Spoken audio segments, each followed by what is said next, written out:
What if the story you had to tell could help someone find a reason to live? What if the story of your journey could help someone and you stayed silent? What good is your story doing, living inside of your head, inside of your heart, as a part of your unwritten, unspoken, and unheard of history? What if someone else tells your story, leaving out important details and mixing up the message, or uses your story for clout? I don't want that to happen to me ever again. So today, I am going to share one of the stories of my life's journey that I never intended to share on social media. I hope it inspires you to tell your own journey.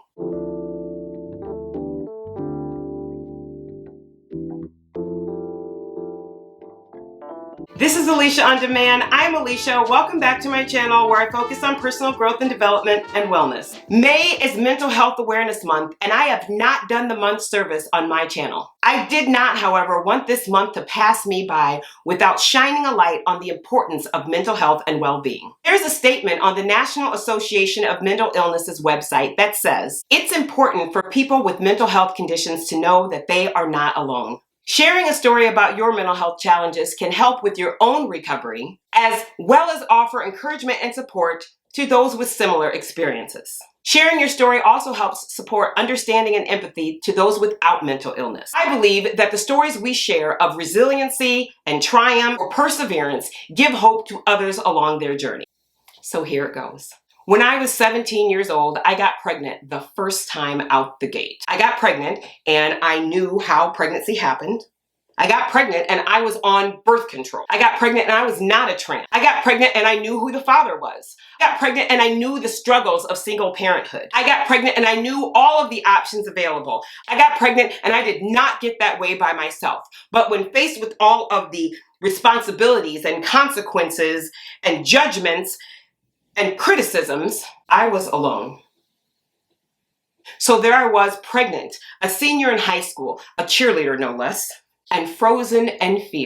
So I didn't tell anyone. I didn't tell anyone for the entire pregnancy. I cannot begin to psychoanalyze 17-year-old Alicia, wrought with pregnancy hormones and the stress of taking the next chapter and this huge weight. I can't even go back and judge her, and I hope you don't either. Just try to walk in empathy. I didn't have prenatal care. I didn't get to indulge my cravings. I didn't get to wear cute maternity outfits. No one asked me when I was due or what I was expecting. I didn't look at car seats and cribs and cute little outfits. I didn't have any of that. I'm lucky I have my life. What I did have was worry and sadness and confusion and fear and lots of dark days. I didn't say anything, and I don't know how my mom managed to put 2 and 2 together, but she most certainly came up with 4. She came to me uneventfully one day, and she said she did not ask, "You are pregnant." And then she unceremoniously reached into her purse, handed me an insurance card, and said blankly, "Go to the doctor." There was a look of disgust and worry and sadness and anger all rolled into one. She turned to walk away and then turned back and looked at me and said, "How did this happen?" I answered flatly, "Through sex." I'm pretty sure her look struck me dead that very second, and you are hearing this story from my ghost. I'm not sure why I attempted to insert humor, but she was right. Wasn't shit funny. When I went to the doctor the next day, I discovered I had preeclampsia, toxemia, and extremely low iron. My blood pressure was so high that they feared I would have a stroke at any second. They offered me an ambulance, or as a compromise, to have whoever drove me to the doctor's office take me to the hospital. They called ahead and I just nodded and walked out the door, but no one drove me to the doctor's office. I was alone. Luckily, the hospital was only 2 miles away. The world was bright, things were spinning. I can't even begin to tell you how I made it to the hospital. When I walked into the door, there was a series of paperwork being shoved at me, and voices just seemed to run into each other. And after all the testing and everything that was going on, it wasn't looking good. I guess I had signed some kind of release of information, because the next thing I knew, I heard my mother outside the door as the doctor attempted to prepare her for what she was going to find on the other side. I remember hearing him instruct her to remain calm and try to be supportive, because they were going to have to induce labor immediately. I remember hearing her voice turn to fear and sadness as she said, "Oh my God, my poor daughter. She's going to have to live with this her entire life. To lose a baby at this young age is going to be devastating. And then I heard the doctor tell her, well, if we get this baby out, ma'am, he or she will probably be just fine. Your daughter's full term. My poor mother. I was in the hospital for over a week and this baby was not coming. After a week and a half, they sent me home, and that was the most uncomfortable, awkward car ride in the 20 minutes from hospital to house. I didn't say anything. I just stared out the window. I think my mom was relieved I wasn't speaking for once in my life. I remember going right to my room and hiding out there until the next morning when the visiting nurse came. She announced that my blood pressure had gone back up and I needed to go back to the hospital. I remember spending the day eating ice chips and preparing to die. My mom sat frozen in a chair in the corner in what I now recognize was a state of trauma. Once again, all the attempts to induce my labor were uneventful, and at midnight, I begged my mom to go home to get some decent sleep. 10 minutes after she left, my water broke, and the nurse declared we are going to have a baby in the next 24 hours. I was terrified. I was so exhausted and traumatized that I passed out in sleep. When I woke up, there was a warm glow in the corner, and my grandmother, well, her spirit, sat holding a baby wrapped in a pink blanket. She looked down at her and said, "She is perfect." And I said, "She? It's a girl?" And she said, "Yes, and she's beautiful. And everything is going to be okay. Everything will be just fine. You will be just fine." The baby turned her head a little and my grandmother kissed her on her lower cheek and disappeared. Then I was back to reality and started having what I can only describe as the world's worst contraction.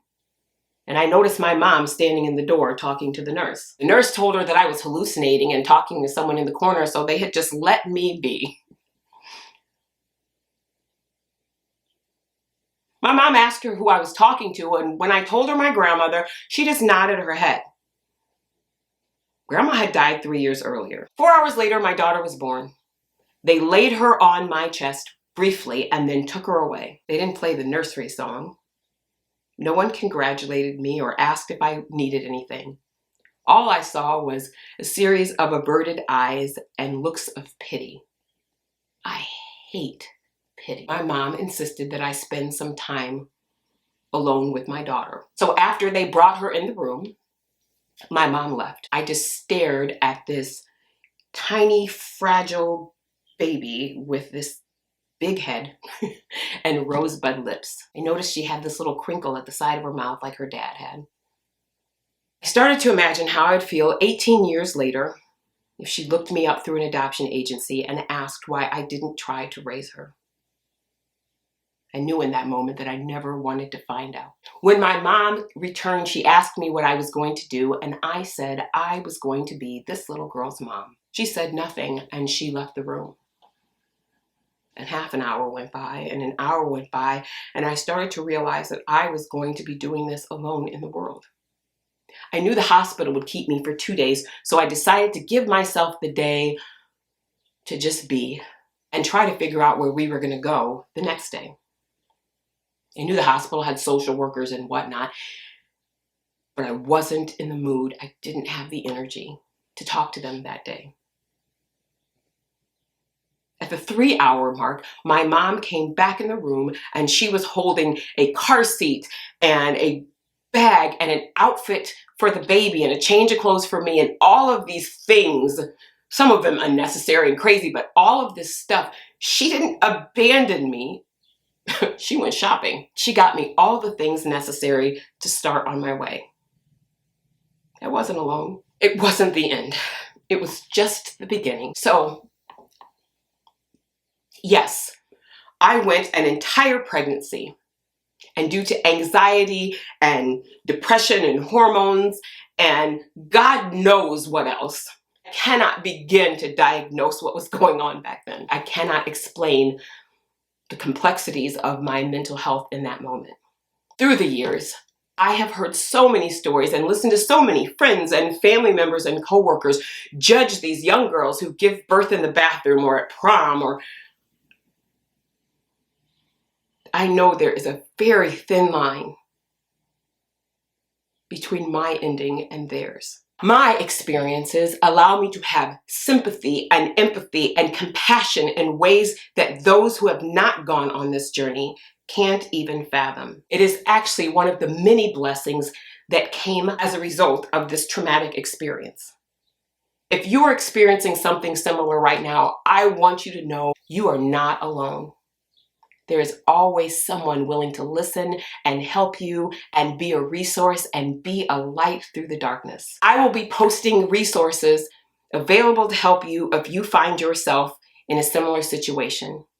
I hope the story of my journey has touched you in some way, whether it is to build compassion and empathy towards others or to help motivate you to keep going if you are in a dark moment in time. I hope it also inspires you to tell your story and let that inspire someone else. Thank you for spending your time with me. If you like the content I provide through this story or for one of my other videos, please hit the like button, subscribe, and click on the notification bell so you can be alerted the next time I upload. Leave a comment down below and let me know of something you've experienced along life's journeys. I am Alicia On Demand on many platforms and social media, and as always, I would love to hear from you.